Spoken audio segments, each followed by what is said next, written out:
Hey guys, Billy here. I wanted to do a quick tip video on Stalcraft. There's some things that I've learned in my near 60 hours of playing. Things I've learned on my own and quite a few things that I've learned from other channels, which I will throw up on screen now. Alright, my first tip, which I think is the most crucial one, is do not sell items that ask if you want them to be sold or not. Alright, hold on a second. Once again, let me turn my HUD back on. So when you go to the fence, you'll have the opportunity to sell a bunch of different items. But there are some things that can be used for crafting that you really don't want to sell. So if it, oh, I don't know why it didn't ask for the anomalous dust. But if it says confirm sale of these items, you want to select no, figure out which item that is, and get it out of that cart. You do not want to sell those. My first few hours of the game, I made the mistake of selling my green mold and my swamp stones, and I couldn't craft the things that I needed to when I needed them. My second tip is going to be how to upgrade your weapons, how to buy the next tier weapon, and how to get your paints back. Alright, so you'll go to talk to your gear merchant. One thing I want to point out are weapons that you get from quests you cannot upgrade to the next weapon. See, you'll need to buy the AK-74U to be able to get the AK-74 or AKS-74. See, items needed. You'll need the old weapon to craft the new one. And on that, how to craft the items. Hey guys, Billy here. I didn't notice until I was editing the video that I forgot to mention that you have to be at that specific base to be able to craft that item that it says under. Like if that item is under bar, like you have to be at the bar to craft that item. You want to double click to get it over here, or simply just drag and drop. And how to get your paints back is just simply upgrading your weapon to the next tier. That is the only way so far as of right now to get paints back. There is something you can buy called Paint Remover, but it does simply that. It removes and deletes that paint. So do not buy Paint Stripper to get rid of your paints. It is a waste of money. If you just want a new skin and you don't care for the old one, just apply a new one and it will just remove the old one entirely. You don't get it back. Like I said, crafting your weapon to the next tier is the only way to get your weapon skins back. Same with your armor. Now on how to upgrade your weapons and armor. This is the tutorial teaches you how to do your durability, but alright, I'm gonna waste some stuff here because I don't really have all that many right now. So you'll drag your weapon and put it into this window here, and this tells you how many levels you have. I'm just gonna skip the animation. You'll click over here to select your tools, or you'll I guess not double click. Yeah, or you can just simply drag and drop. Alright. So you'll hit upgrade, and if it is a success, you do not lose any durability. The only time you lose durability is on a failed attempt.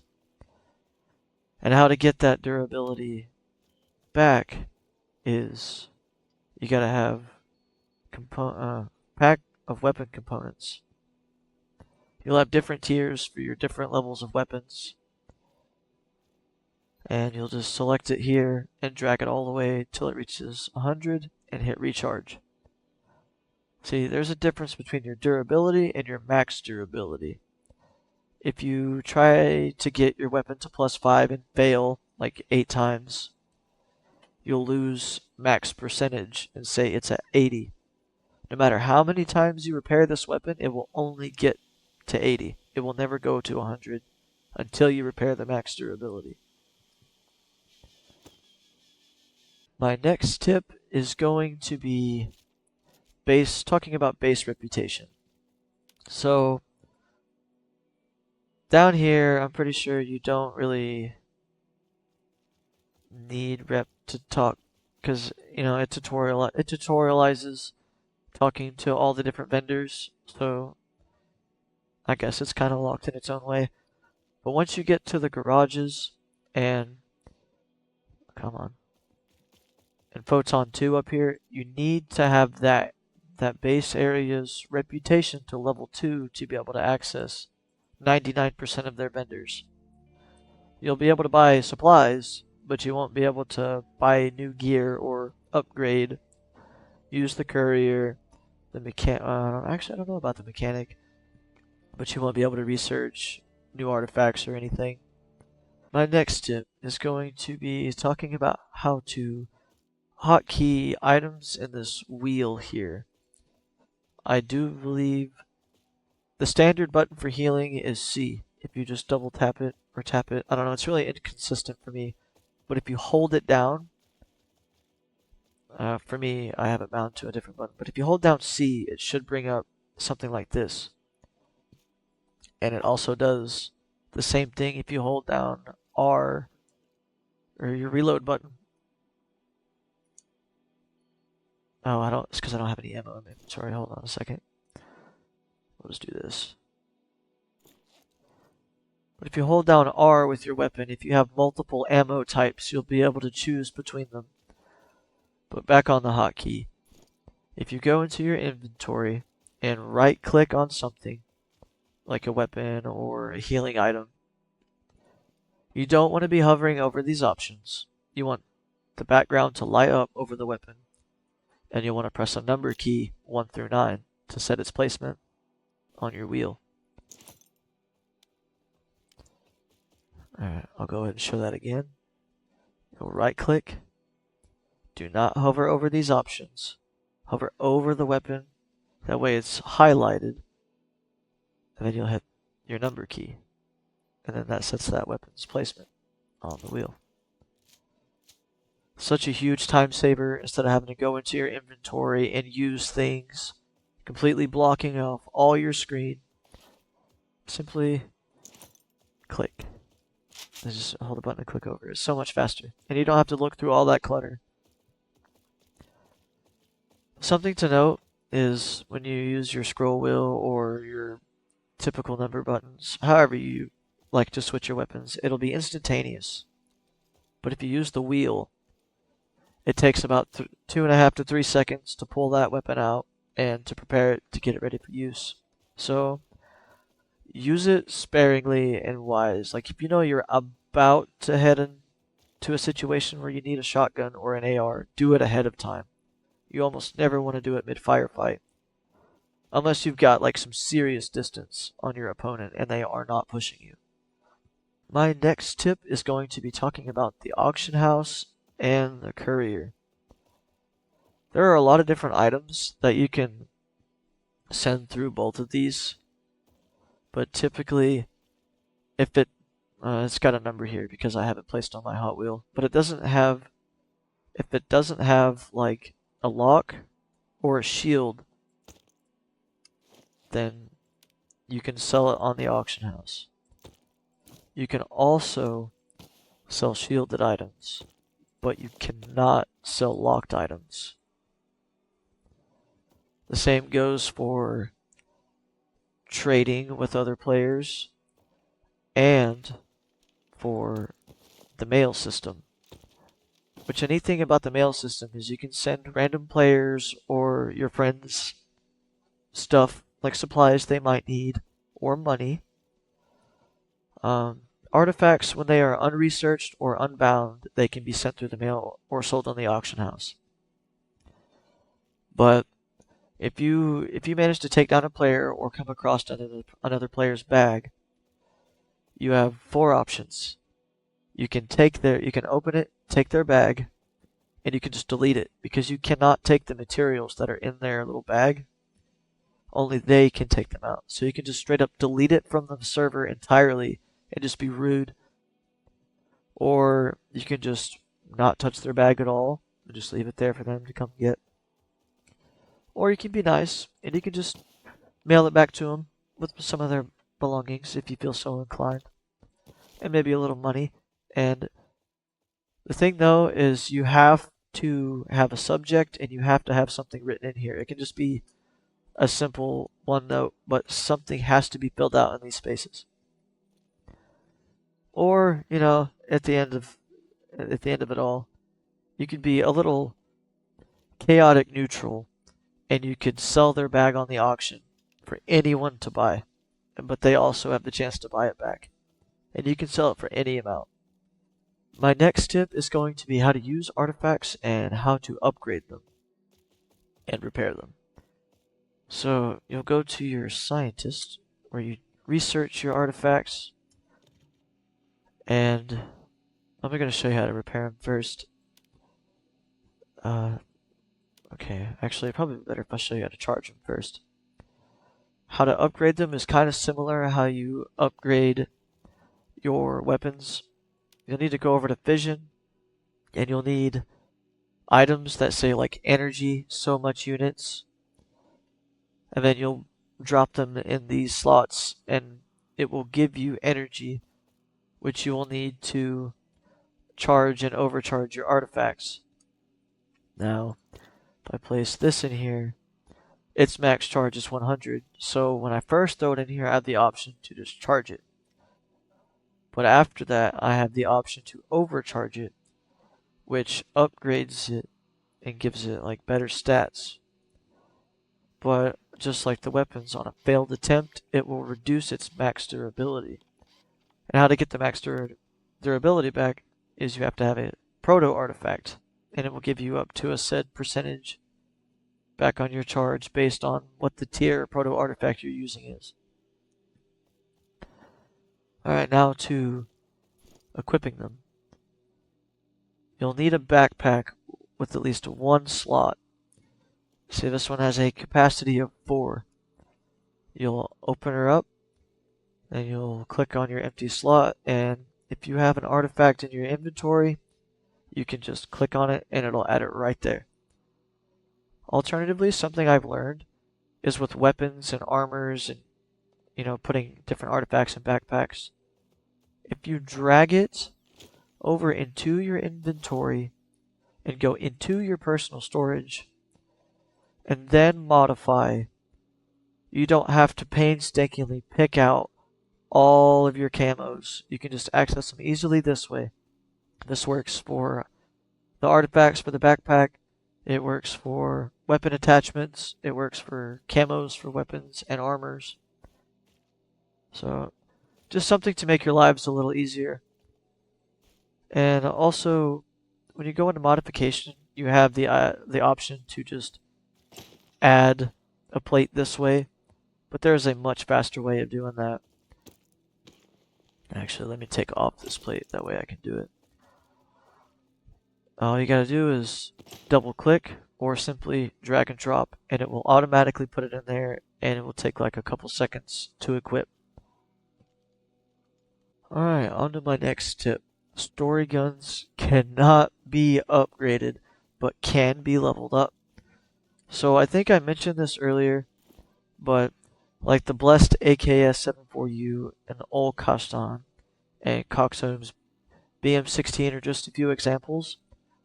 They cannot be upgraded into the next weapon down the tree, but they can be upgraded, just like any other normal weapon. I don't recommend it, because you're just wasting resources. You'd be better off just crafting your own AKS-74U and leveling it up. And something I did forget to mention earlier is you keep this level throughout the entire progression tree. So when I upgrade this to the Abacon, it will keep its plus 10. And I'll get my camo back. Alright, my next tip is going to be your quick heal will always be your best medkit. Alright, if we look down here, it shows that my guide med kit is going to be the first one that gets used because it is the best. And if I remove that, it should be the Army First Aid Kit. Yes. And if I get rid of that, oh, let me go back into my personal storage. And then let me whip out a, so I can find a bandage. There we go. Then if I take that out, it will be the standard med kit. And then once I remove all the standard med kits, the only thing that should be left is the bandages. So that's also one way to tell what heals are best, other than just literally using your eyes. I also did forget to mention this. You use this to refill your max durability on your armor when upgrading it. You can upgrading English is difficult, I'm sorry. When you're upgrading your armor, you can use the same tools. You just need, the different pack of components to restore its durability. My next tip is going to be going over map waypoints. So when you die, if you have it turned on in the settings, go to game, enable death waypoints. You want to have that on, and I like to keep mine at 5 because if I've died multiple times in different areas, I like to know where my bags are, if they're even still there. And you can set a timer for each, how long your waypoints are going to last before they start to disappear. I like to keep mine at 30 because sometimes it can take quite a bit to get back to your original death location. It's like fighting a boss for the first time. You get so close to beating them the first time, but after that, you can just barely manage to get half their health gone. Alright, back to the waypoints. If you double click on an open space, you can create a custom waypoint, which I highly encourage doing for like the bases, because they don't show up until I think you're like right on them, maybe.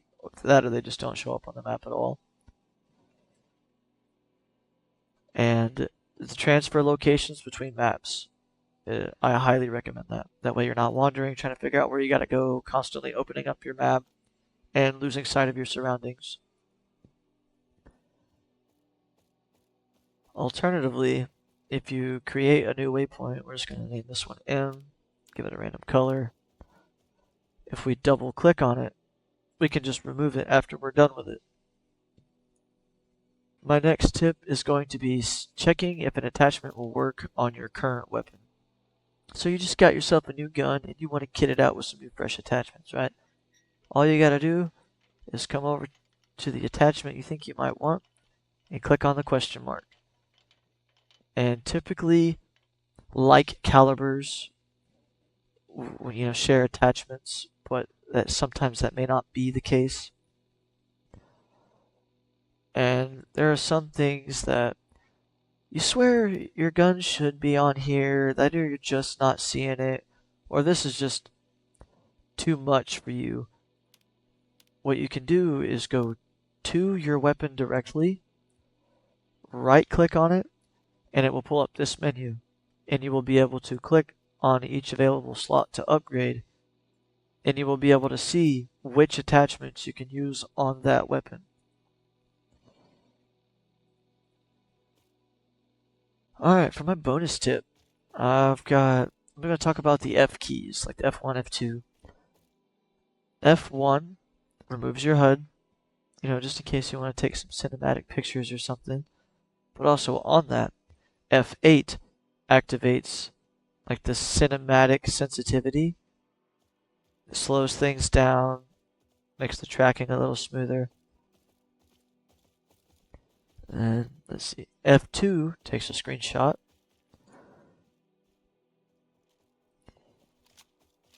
And when you're in a safe zone, you can press F5 to go into third person, front and back.